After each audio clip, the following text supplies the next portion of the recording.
अल्हम्दुलिल्लाहि वकफ़ा वस्सलातु वस्सलाम वस्सलातु वस्सलामु अला सय्यिदिर रुसुलि व खातमिल अंबिया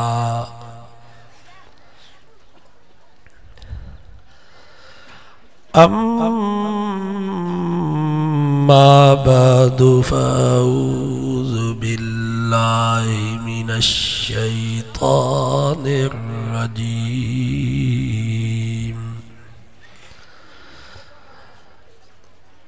बिस्मिल्लाहिर रहमानिर रहीम।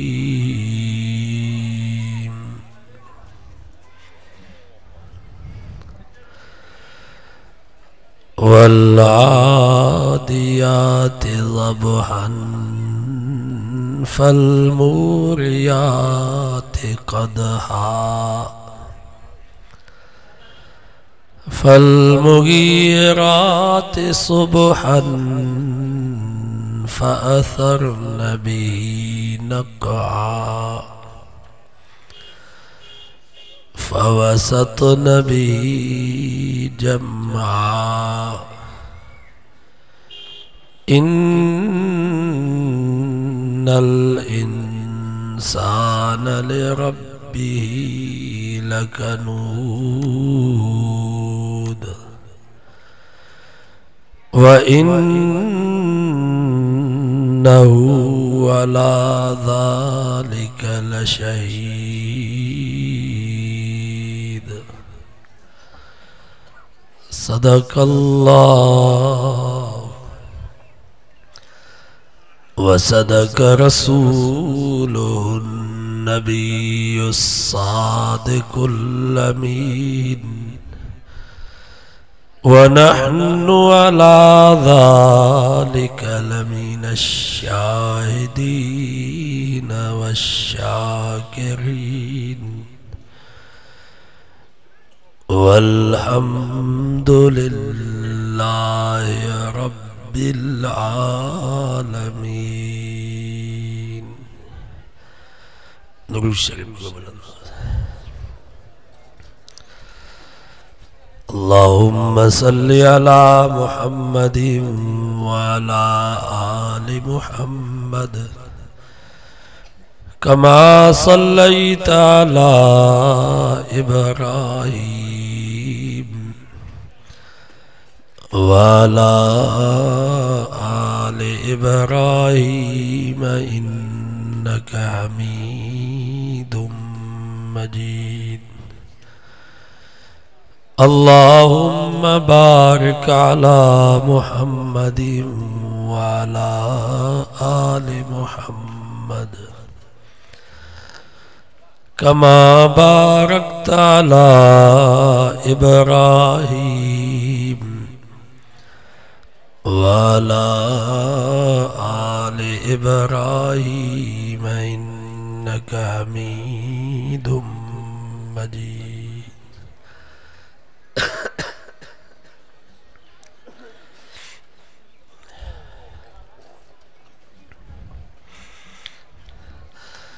हदीस पाक में अचे तो रसूलुल्लाह सल्लल्लाहु अलैहि वसल्लम फरमायो मुझे उम्मत जी उम्र हिकिड़ो ॾींहुं।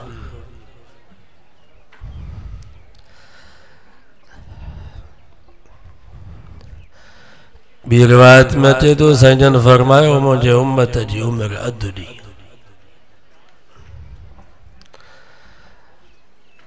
उलमा फरमाइनि था ॿई रिवायतूं सही आहिनि। नबी साईं जे उम्मत जी उम्र 1.5 ॾींहुं ऐं अधु 1.5 ॾींहुं। ॾींहुं आहे 1000 साल जो, अधु ॾींहुं 500 साल, माना हिन उम्मत जी उम्र आहे 1500 साल। सिंधी में चवंदा आहिनि 14 चट 15 पट। सो हाणे हीअ उम्मत ख़त्म थियण वारी आहे, 15वीं सदी में ख़त्म थी। बाक़ी बचा था 63 साल, छो तो 1437 ते हले थी।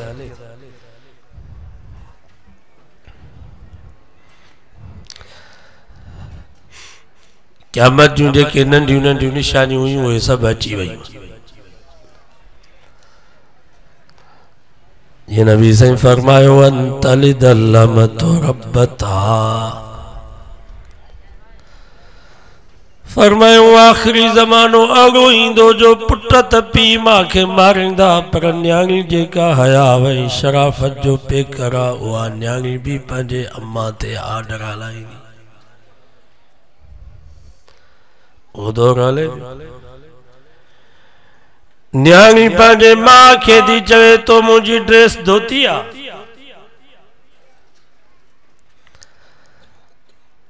मां खे थी पंहिंजी न्याणी चवे तो मुंहिंजे लाइ नाश्तो तैयार कयो आहे, काले ॾींहुं देर पई थिए। पुट त पीउ मां खे मारींदा, पर न्याणियूं भी पंहिंजे अमरनि ते आर्डर हलाईंदियूं। बाबा या निशानी अची वई आहे कि न? वज़कात मग़रमा, नबी से फरमायो ज़कात के चट्टी समझंदा। केरा जेको ज़कात हिकिड़ो ज़िले सखर जो ज़मींदार ज़कात कढे त सब मदरसा ज़कात पे पिया हलन, मौलविन खे पिनण जी ज़रूरत ही न पए। ज़कात के चट्टी समझंदा। अता अर्रजुल इमरातहू व हक उम्महू, घरवारी जी फरमा बरदारी कंदा, अमर जी नाफरमानी कंदा। घरवारी जी इज्जत कंदा, अमर जी बेइज्जती कंदा। घरवारी के प्यार ऐं मोहब्बत जा लक़ब ॾेई करे सॾु कंदा, अमर खे सॾु कंदा त कुरारी करे सॾु कंदा। कॾहिं अमर ज़ाल ऐं मुड़िस जे विच में अची ॻाल्हाईंदी, पुट पंहिंजे ज़ाल जे बदिरां मां खे थो चए कुती तूं न भौंक।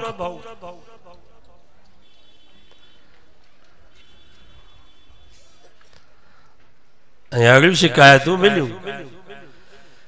जन पंहिंजी अम्मा की ये लफ़्ज़ चया, उन्हनि जो मौत भी कुतनि वांगुरु थियो। पछाड़ीअ में मरी विया, उन्हनि जे कब्रुनि मां कुतनि जूं भौंकूं ॿुधण में आयूं। अहिड़ा वाक़ियात किताबनि में मौजूद आहिनि।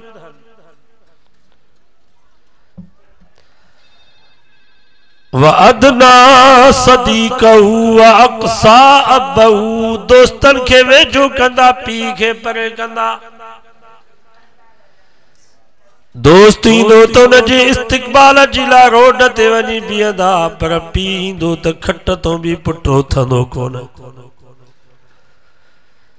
हिकिड़े दरवाज़े खां बाबो ईंदो त ॿिए दरवाज़े मां पुट निकितो ईंदो, मतां बाबो चवे त पाणीअ जो कोरो भरे आ।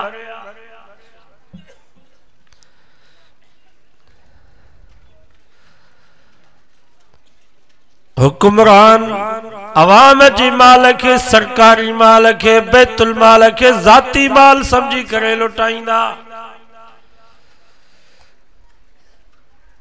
यह निशानी बची वई। शिकारपुर जो हिकिड़ो वज़ीर हुयो, उन जे मैनेजर जे घर मां 5 किलो सोन मिलियो। 5 किलो सोन, किन दोस्तनि जो 50 किलो सोन।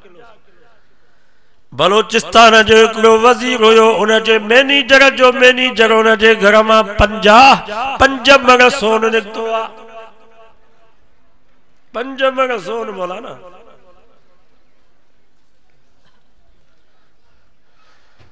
असांजो हिकिड़ो वज़ीर टंडे जाम जो भॼी वियो आहे, दुबई वञी वेठो आहे, उन जे घर मां 2 अरब रुपया निकिता आहिनि। गड़िया सीन जो हिकिड़ो वज़ीर हुयो, उन जे बंगले ते नेब वारनि छापो हयो।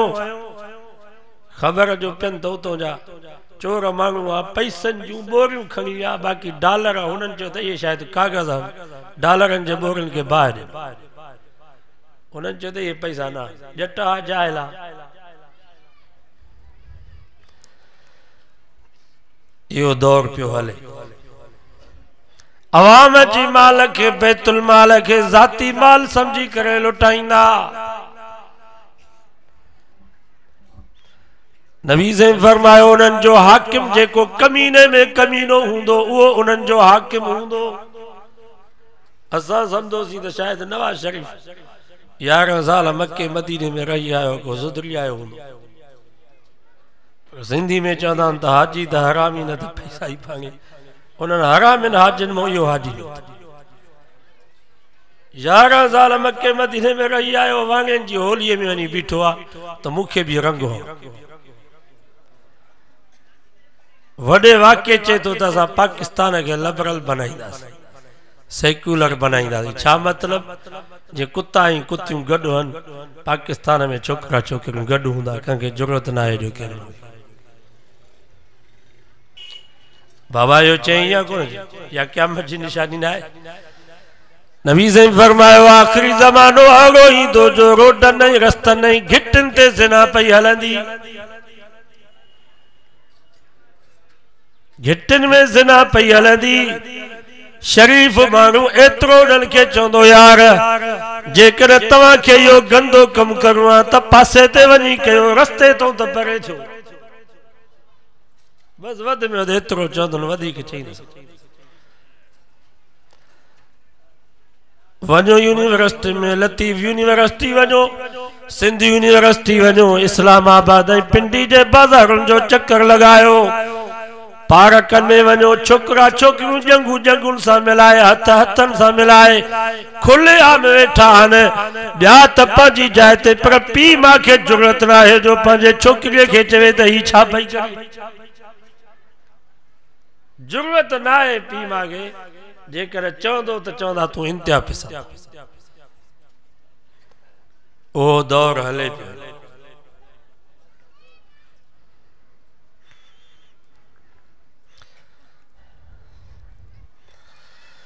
वउकरिम रजुल मखाफत शरी, बदमाश माण्हुनि जी माण्हू इज्जत कंदा, समझंदा भी त ही चोर आ, समझंदा भी त ही धाड़ेला, ही मुल्क ऐं क़ौम जो दुश्मन आ, पोइ भी उन जे अॻियां पोयां पिया हलंदा, उन जूं दावतूं पिया कंदा, मखाफत शरी, उन जे शर खां बचण जे लाइ।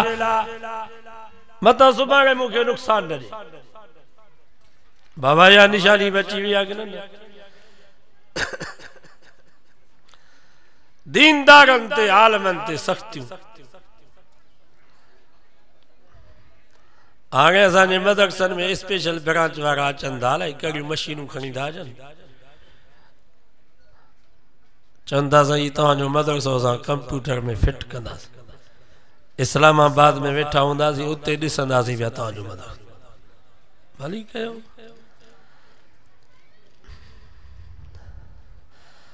असांजो ख़ैबर में मदरसो आहे, उते आया, मां चयोमांनि यार तव्हां मुस्लमान आहियो, हिते भिटशा जो मेलो आहे, 360 चकुला आहिनि, छोरनि जो चकुलो जुदा, छोरनि जो जुदा, खदड़नि जो जुदा। इहे चकुला भी तव्हां फिट कया त अलाह जे वलीअ जी दरगाह ते केॾी बुराई पई हले। हिते मदरसा तालिब क़ुरान पिया था पढ़नि, इहो तव्हां कंप्यूटर में फिट था कयो, अमेरिका खे ॾींदव त जीअं उतां बम हणे मदरसे ते अची करे। चयोसीं असां छा कयूं, असां मजबूर आहियूं, असांखे मथों जो हुकुम।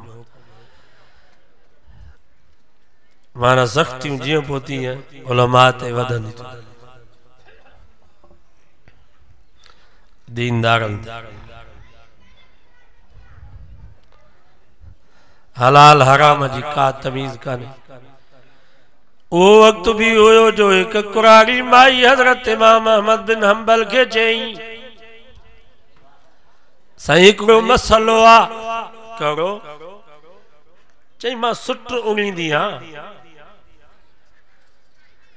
पोइ कॾहिं कॾहिं बादशाह उतो गुज़र कंदो आहे, पोइ बादशाह जे जुलूस में शमादान हूंदा आहिनि, फानूस, अॻे फानूस हूंदा, शमादान, पोइ उन्हनि जी रोशनी थींदी आहे, उन रोशनी ते मां सुट उणींदी आहियां। इहे पैसा मुंहिंजे लाइ हलाल आहिनि या हराम? इमाम अहमद फरमायो पहिरीं तू पंहिंजो तारुफ़ करा। चए मुंहिंजो तारुफ़ इहा मां बिशर हाफ़ी बुज़ुर्ग उन जी भेण आहियां। त इमाम साहब फरमायो पोइ तव्हांजे लाइ हे पैसा जाइज़ न, छो त तक़वा जे ख़िलाफ़, तक़वा जे ख़िलाफ़ आहे, तव्हांजे लाइ हे पैसा जाइज़।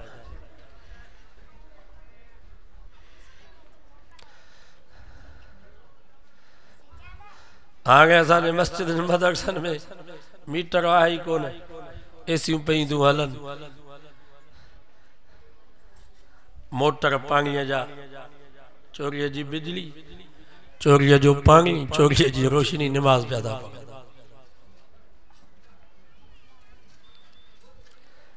इहा बि आख़िरत जे निशान में हिकिड़ी निशान। फरमायो वनिसाउन कासियातुन आरियातुन माइलातुन मुमीलातुन, औरतूं अहिड़ियूं पैदा थींदियूं जेके ज़ाहिर में ढकियल हूंदियूं, हकीकत में नंगियूं हूंदियूं। ज़ाहिर में लिबास पातल हूंदो पर उन लिबास मां मक़सद हया ऐं पर्दो कोन हूंदो, गुनाह जी तरफ़ दावत ॾियण उन्हनि जो मक़सद हूंदो। नबी साईं फरमायो पोइ अल्लाह जा अज़ाब ईंदा, सामुंडी तूफ़ान ईंदा, ज़मीन में ज़िलज़िला ईंदा, लोडा ईंदा। फरमायूं जीअं तस्बीह जो धागो टुटी पवंदो आहे त मॻियां हिक ॿिए जे पोयां किरंदा आहिनि, ईअं अल्लाह जा अज़ाब बि हिक ॿिए जे पोयां ईंदा। हिकिड़े मां जान ई कान छुटंदी, वरी ॿियो अज़ाब अची पहुचंदो। सो हिन वक़्तु दौर असां इन मां पिया गुज़रूं। असांजा वॾड़ा फरमाईंदा, साईं ॿेर वारा रहमतुल्लाह अलैह भी फरमाईंदा, हदीस में भी अचे तो अहिड़ो वक़्तु ईंदो जो को इज्जत सां इस्लाम मञींदो त ठीकु आहे, न त ज़लील थी करे भी इस्लाम मञणो पवंदुसि। उहो कॾहिं ईंदो वक़्तु? असांजे वक़्त में ईंदो। बुज़ुर्ग त सभु विया हलिया, अलाह वारा त सभु विया हलिया, हाणे त बच्चा आहिनि असांजा का खाखड़ खूखड़। असांजे वक़्त में इस्लाम ईंदो। हाणे आहे इमाम महदी जो इंतज़ार। असां बि दीन जी इशाअत पिया था कयूं, हिन अवाम खे धिक्यूं था त इमाम महदी अचे त उन जो साथ ॾियनि। असांजो त साथ कोन ॾिनो।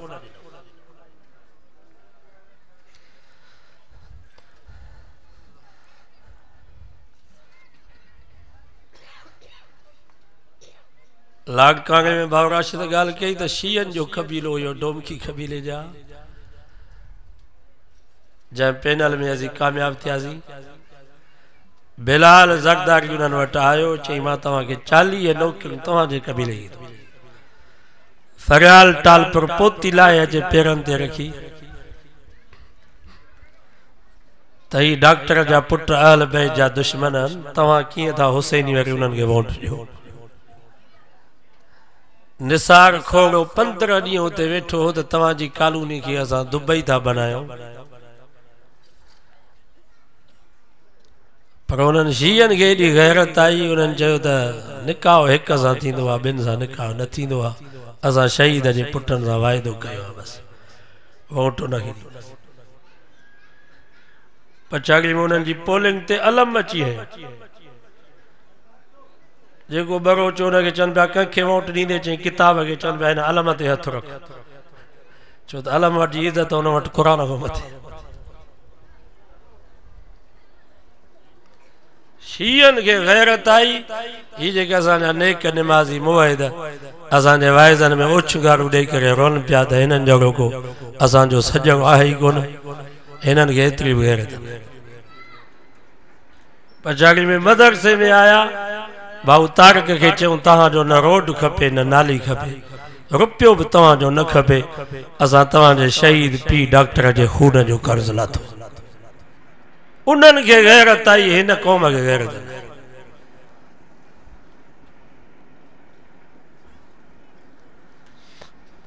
असांजे वक़्त में इस्लामी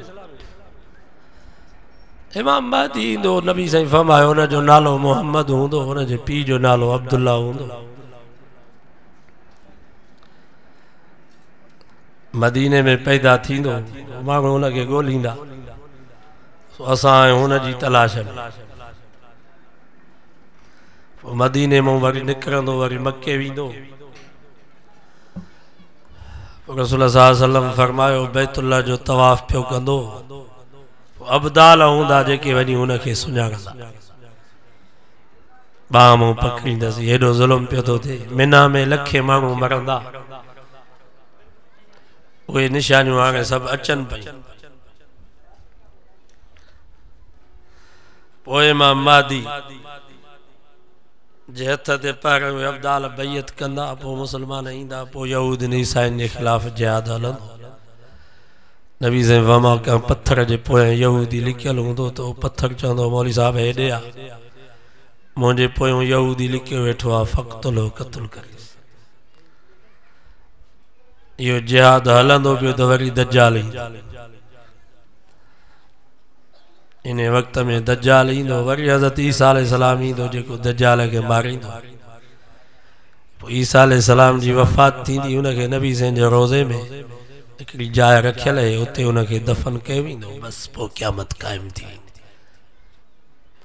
सो बाक़ी बचा ने 63 साल अॼु हज़म कयो त इंशा अल्लाह दज्जाल जे दौर में पंहिंजे ईमान खे बचाईंदासीं इमाम महदी हज़रत ईसा अलैहिस्सलाम आया त इंशा अल्लाह उन्हनि जो साथ ॾींदासीं मौलनि जो साथ तव्हां कोन ॾींदा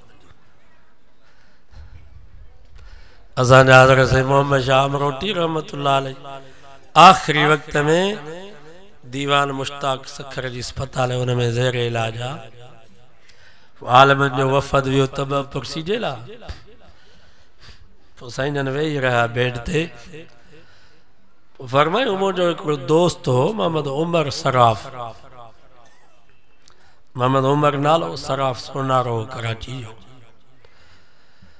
फरमायो मुंहिंजो दोस्त भी हो मुंहिंजो मुरीद भी हो मुंहिंजी बैंक भी हो माना जेतिरनि पैसनि जी मूंखे ज़रूरत पवंदी मां उन वटो खणी ईंदुसि पोइ पंहिंजी मर्ज़ी सां उनखे ॾींदुसि हज़रत साईं मोहम्मद शाह अमरोटी रहमतुल्लाह अलैह फरमायो एजेंसियूं इंटेलिजेंस वारा उन्हनि खे सॼी ख़बर आहे त हिन मौलवी जो कहिड़ो दोस्त आहे केरु हिन सां तावन कंदो आहे केरु हिनखे चंदो ॾींदो आहे इहा सॼी उन्हनि खे ख़बर आहे पोइ उन्हनि जे ज़रिए सां दोस्तनि जे ज़रिए सां असांखे फासाईंदा दोस्तनि जे हथां असांखे फासाईंदा फरमायूं पोइ मां कराची वियुसि ॿुधो पंहिंजे अकाबरिन जी तारीख़ उहो मुंहिंजो दोस्त मूंसां मिलण जे लाइ आयो भला लटा उन ॾींहुं पातल हुजनिसि ब्रीफकेस हुजेसि हथ में मूंखे चई साईं तव्हां सां थोरो ॻाल्हाइणो आहे फरमायूं छा आहे चई साईं हिकिड़ो कमु आहे क़बूल पए त चवां साईं फरमायो मां चयोमांसि तुंहिंजो कमु न कंदुसि त कंहिंजो मां पंहिंजी जान बि तुंहिंजे लाइ क़ुर्बान फरमायूं पोइ ब्रीफकेस खोलियईं उन में 5 करोड़ आहे चई साईं सदर ज़िया तव्हां ॾे मोकिलिया आहिनि दुआ जे लाइ त साईं खे चयो त मुंहिंजे लाइ दुआ घुरे साईं फरमायो उमिरि चरियो थियो आहे छा दुआ घुराइबी आहे दोस्त खां उस्ताद खां मुर्शिद खां दुश्मन खां बि दुआ घुराइबी आहे छा मां त सिंध में हुनजो वॾे में वॾो दुश्मन मक़सदु छा आहे चई साईं सदर साहिब पैगाम मोकिलियो आहे त मां निमाज़ी आहियां मां तहजुद बि पढ़ंदो आहियां साईं खे सिर्फ़ चओ त मुंहिंजे ख़िलाफ़ ॻाल्हाए मां ई साईं खे नज़रानो थो ॾियां अल्लाहु अकबर साईं जन जलाल में अची विया फरमायो उमर अॼु तुंहिंजे विच में मुंहिंजे विच में यार लीको अची वियो ऐं उहो लीको तो पाण ॾिनो आहे मां न ॾिनो फरमायूं अॼु खां बाद वरी मुंहिंजे साम्हूं न ईंदो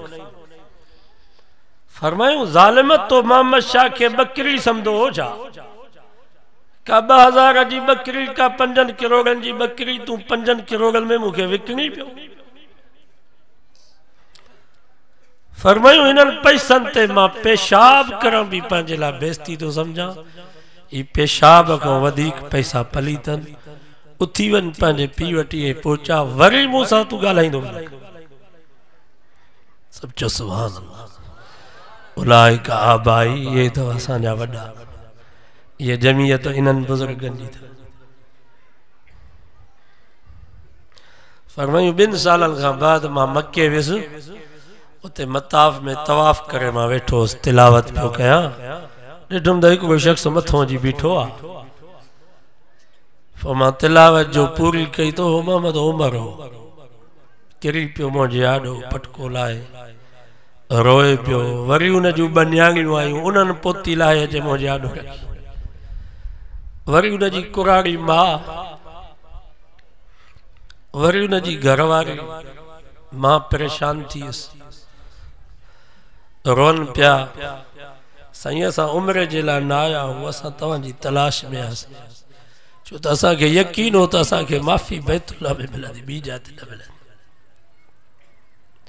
फरमाऊं हू ज़मींदार आहे, मुंहिंजी ख़बर पियनि, यकदमि टिकट कटराए उते पहुता। फरमायूं पोइ मां उन्हनि न्याणियुनि खे, उन कुराड़ी माई खे रोईंदो रोंदो ॾिसी अल्लाह जे घर में उन्हनि खे माफ़ कर। वरी बि शाबस्तनि में माफ़ी वठण जे लाइ आया। बाबा साहब आलमनि खे ॾुखायो आहे, आलमनि जी दिलि ॾुखोयल आहे। अॼु वाइदो कयो त आलमनि खे परचाईंदासीं, अलाह खां बि माफ़ी वठंदासीं, सची दिलि सां तौबा कयूं, अल्लाह ताला इंशाअल्लाह माफ़ कंदो। वमा तौफ़ीक़ इल्ला बिल्लाह। सब वेठा हुजो, राशिद आयो आहे, गज़ल चवंदो, हिन जा गज़ल थींदा, पोइ उथो, केर बि अॻे न उथे। हलिया वाह।